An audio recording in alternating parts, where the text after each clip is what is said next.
Hello and welcome to the Valley. Today I am your host, Janet Michael. It is Community Health Day. That is where every month we jump on a Zooms to talk with someone at Valley Health about a medical or health-related issue. Over this past year, we've talked to cardiologists, neurologists, I've talked to administrators.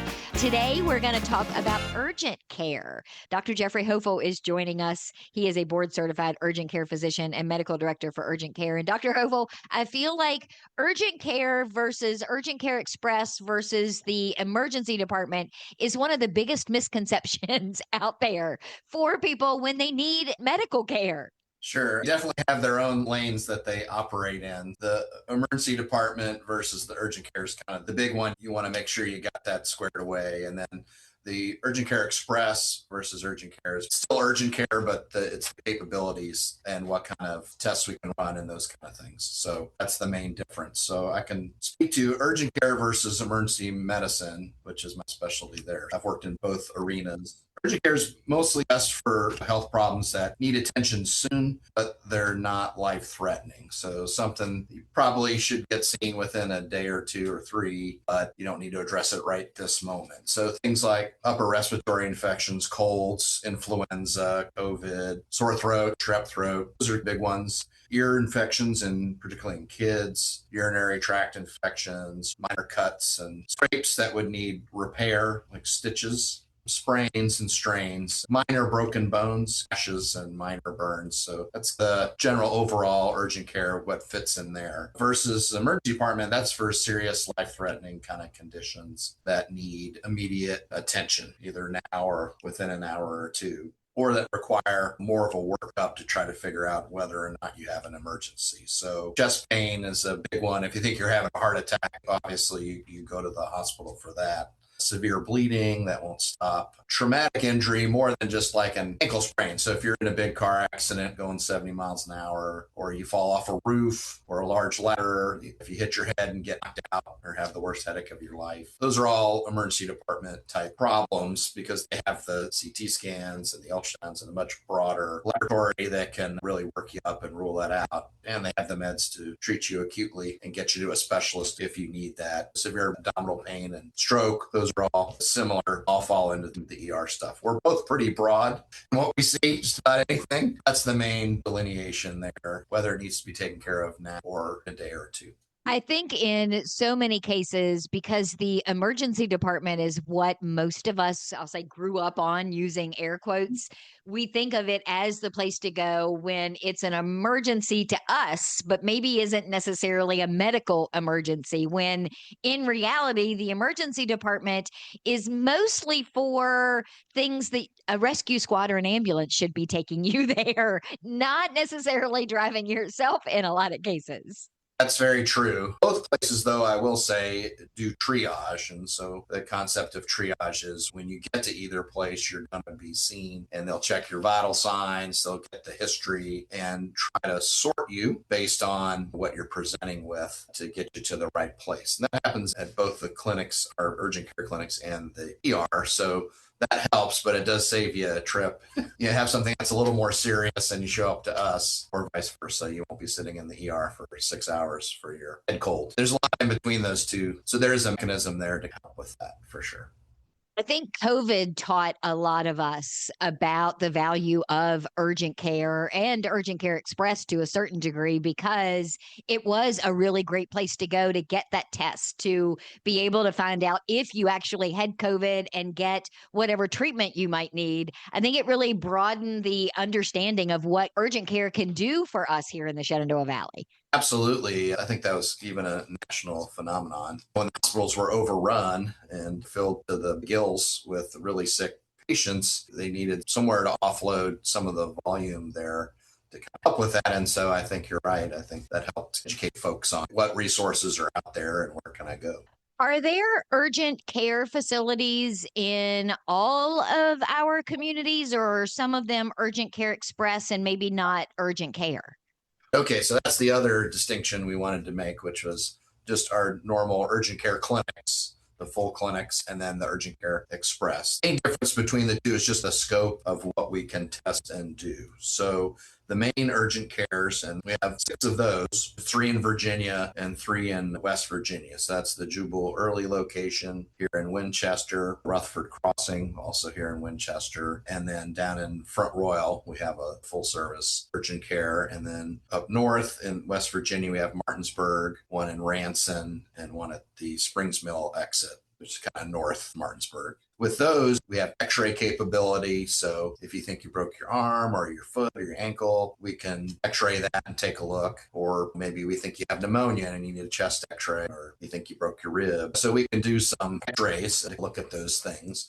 We also have a more complete lab. So in addition to doing COVID testing and flu and strep, we can also check a few blood tests and do some cultures and some different things. Now, we're not as extensive as the ER in the hospital, so we can't do a complete blood workup on things, but we have some helpful tests that we can do there. So if you think you broke your arm, for an example, you probably wouldn't go to the urgent care express. Probably go to one of our main urgent cares. And again, that's for minor breaks. If you're in a big car accident and you got 3 limbs are hurting, that's more of an ER thing. So at the express clinics, they can check for COVID and flu. They can do a urinalysis to see if you have a UTI.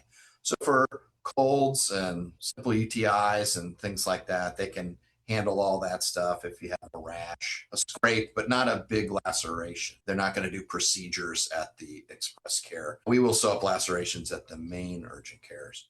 Those are some examples. It's really just the scope of what they do. And we have 5 express clinics. They're all in Virginia. We have Stevens City, Front Royal, Strasburg, Berryville, and Mount Jackson. We don't have any express in West Virginia. Those are only in Virginia.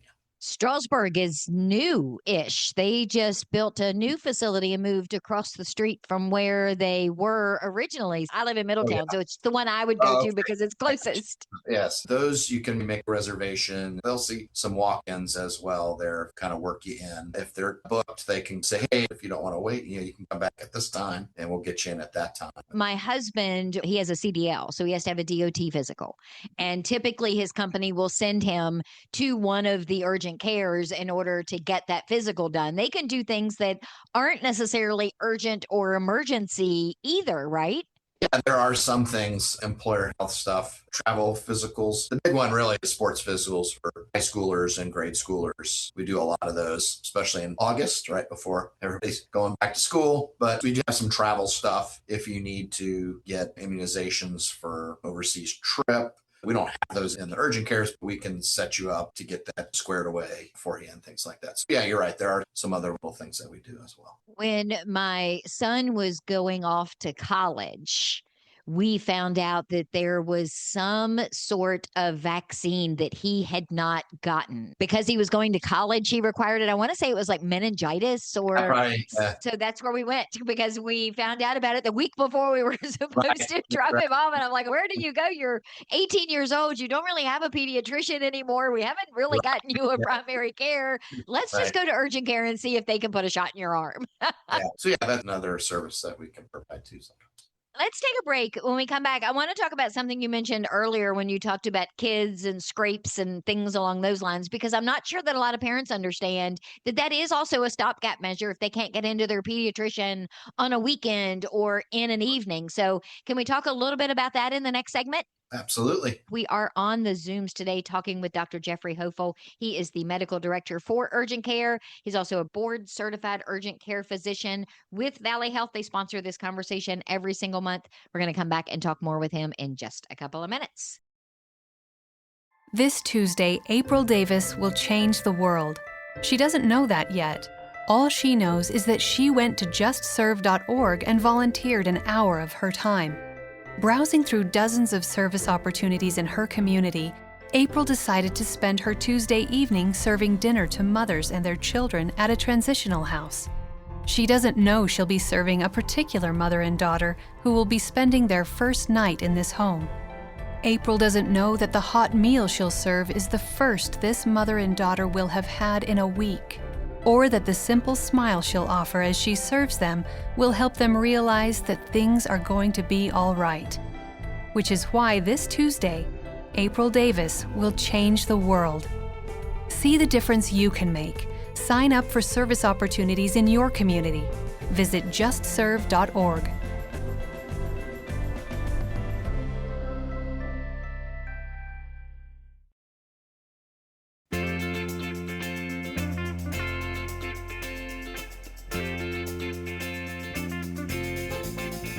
Welcome back to the Valley. Today, I am your host, Janet Michael. It is Community Health Day. We do this every month, sponsored by Valley Health, where we tackle some sort of medical issue or health issue. Today, we were talking about urgent care. So joining us is Dr. Jeffrey Hoefle. He is a board-certified urgent care physician, as well as medical director for Valley Health Urgent Care. And Dr. Hoefle, we were talking before we went to break about all of the things that urgent care is now capable of seeing people for and treating people for, particularly when you include the Urgent Care Express, which is just your quick, hey, I think I have a cold, or I fell down and I'm not sure that I actually need stitches. Those kinds of things are a great first point of entry, I guess, rather than running to the emergency department. But you said something about kids also, and I guess it didn't click in my head because I'll be honest, I am of an age that there were no urgent cares when my kid was little. So the emergency department was all we had. I think it's outstanding that parents have access to urgent care now for their children, nights and weekends in particular. Yes, exactly. Not all pediatricians have after hours or the clinic's not open on the weekends. And so, yeah, we do provide some coverage for that as well. And we do see quite a bit of pediatric patients. The nice thing with Valley Health, the electronic medical record that they use, it's we all are on the same system. And so if you're a parent and you bring your kid in on Saturday to see us, we'll do our thing. And then the pediatrician will be able to see that visit. And it really helps coordinate care, and it's not just a mystery of, oh, what happened over the weekend and that kind of thing, and you can send messages back and forth and those kind of things. So that's good on the back end. But yeah, we see a lot of kids. With children, mostly you get colds and upper respiratory infections, or they fell off the jungle gym or whatever and broke their arm. So we get quite a bit of pediatric orthopedic cases and stuff. For the head colds and those things, you could go to the Express if that's close, or you could go to the regular urgent cares. If the child might have injured a limb, then they would go to our regular urgent care. Since we mentioned scheduling and the hours, so we have different hours during the week versus the weekends, and then the Express is a little different. So the main urgent cares were open from 8 a.m. to 8 p.m., Monday through Friday. So that's the weekday schedule. For the Urgent Care Express, they are open Monday through Friday, 8 a.m. to 6. So they close a little bit earlier during the week. That's Monday through Friday. And then on the weekends, the main urgent cares are open from 9 to 6, and that's Saturday and Sunday. The Express clinics are open on Saturdays from 9 to 3. So they have a little bit more limited hours than the main urgent care, but we do have you covered through the weekend with the main urgent cares. The only age limit on kids, if you're less than 2 months, generally speaking, and you have problems, the amount of workup you would need for that, you probably are better off going to a hospital to get looked at it. That's like a newborn almost. So that gets a little more complicated and trickier. Beyond that, we see all ages of kids.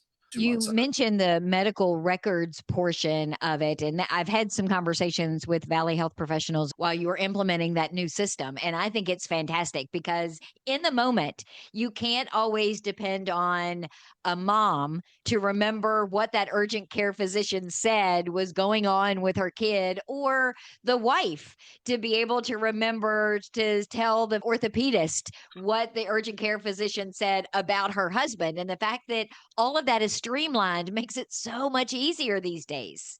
Oh, absolutely. And things don't get quite as lost in translation. That includes the images. So they can, if you do an x-ray, that orthopedic can look at the image. It's a really nice connective system there, and you get better patient care from that just because the communication is better. One of the other things that COVID nudged along a little bit is the ability now to have virtual appointments at urgent care, which I think is just outstanding because some people just shouldn't be traveling. Like if I'm fairly certain I have COVID, the last thing that I as a person want to do is go waltzing into an urgent care and potentially infect everybody sitting there when I walk in the door. So I love this virtual aspect of it. Yeah, absolutely. The reverse of that works as well. If you go there and you test negative, but you pick it up, that's not any good either. So we do have virtual visits for urgent care as well. The way you would access those, well, 2 ways. We have a website. It's just vhurgentcare.com. At that site, you'll see it right on the front page. There's a button if you want to schedule a virtual visit. And so when you click on that, it'll tell you what they can take care of. If you're concerned, like, how's this going to work? Do I connect with my phone, or the technicality part of it? But there is a video with step-by-step instructions on how to do all that. Also, let's say you go to one of the Express or one of our regular urgent cares and you decide waiting room's kind of busy and all these people are coughing, and you say, maybe can I do a virtual visit? And then the front desk crew there can also get you set up for a virtual appointment, and then you can go do that on your own. So a couple different ways to do that. Key point on that, I believe it's $59 for the virtual care visit. They don't take insurance, so it's not an insurance-based thing. It's just a fee-for-service type setup. I think that's the cost, and that's all on the website there.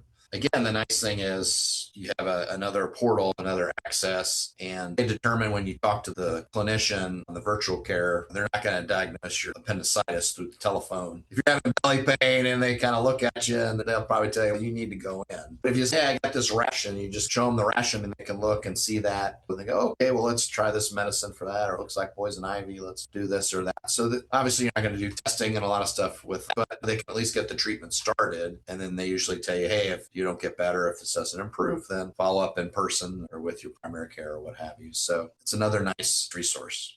I have a lot of friends that during certain times of the year get sinus infections on the regular, or a cold turns into bronchitis very quickly for them. So these virtual visits would be ideal for them because, again, they're going to have access to the medical records. So they're going to be able to see that this person has a history of sinus infections, and they're going to be able to see them. And most people for those kinds of things can somewhat diagnose themselves. I'm not saying that's the right thing, but they know what they've got and when they get it. So a virtual visit really does check a lot of boxes in that case. You're right. I mean, that scenario you presented is extremely common. Well, I'm back again from my annual sinus infection. Yeah, at this time of year, CAPSA, that's very common. I will say that we talked about the electronic medical record. Same principle here with the virtual care. That's all tied in. So your primary care doctor, as long as they're in the Valley Health or they're in the Epic system,